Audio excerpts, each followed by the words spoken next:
बन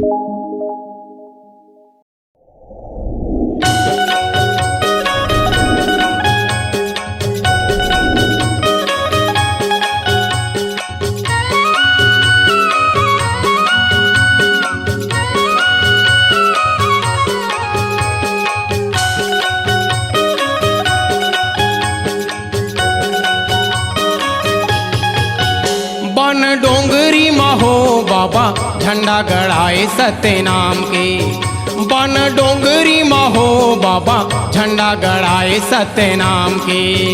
बन डोंगरी महो बाबा झंडा गड़ाए सत्य नाम के।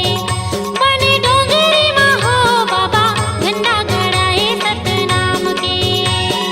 और धौरा पेड़ तरी धुनी ला रमाए संसो ना फिकर करे जान के। बन डोंगरी महो बाबा झंडा गड़ाए सत्य नाम के। बन डोंगरी महो बाबा झंडा गड़ाए सत्य नाम के।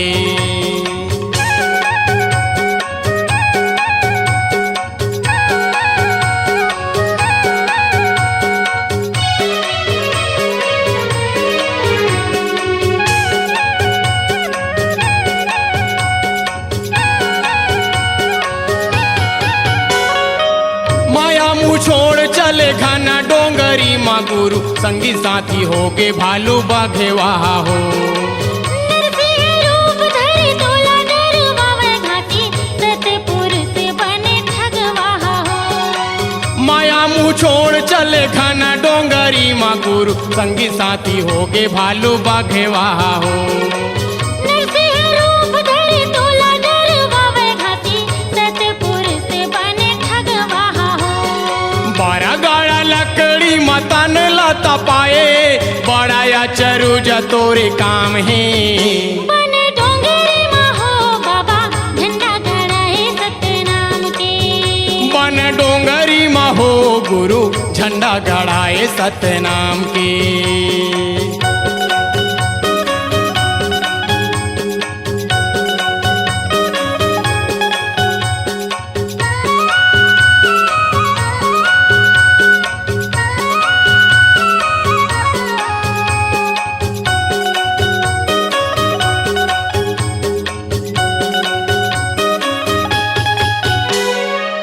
जंगल उजारत हवै कोना बनवासी कई के सोन खान राजा बालवाए हावै हो।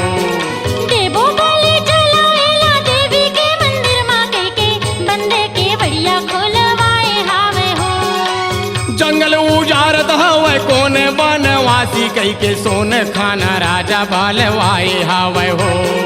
देवो बोले चलावेला देवी के मंदिर माँ के बंदे के बढ़िया खोलवाए हावे हो।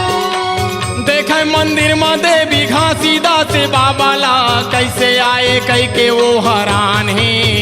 बन डोंगरी महो बाबा झंडा गड़ाए सत्य नाम के। बन डोंगरी महो गुरु झंडा गड़ाए सत्य नाम के।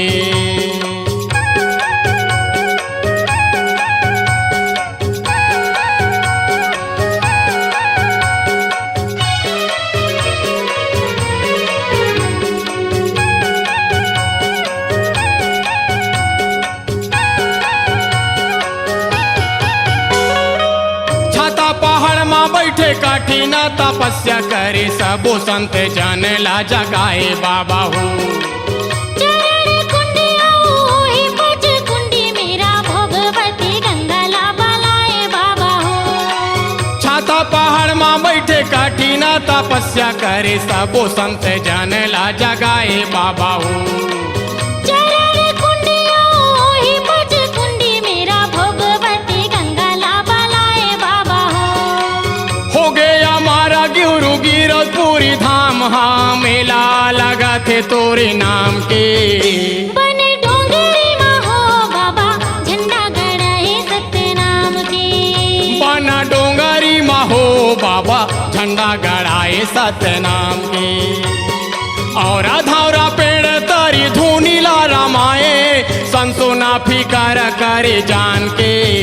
बन डोंगरी महो बाबा झंडा गड़ाए सत्य नाम के। बन डोंगरी महो बाबा झंडा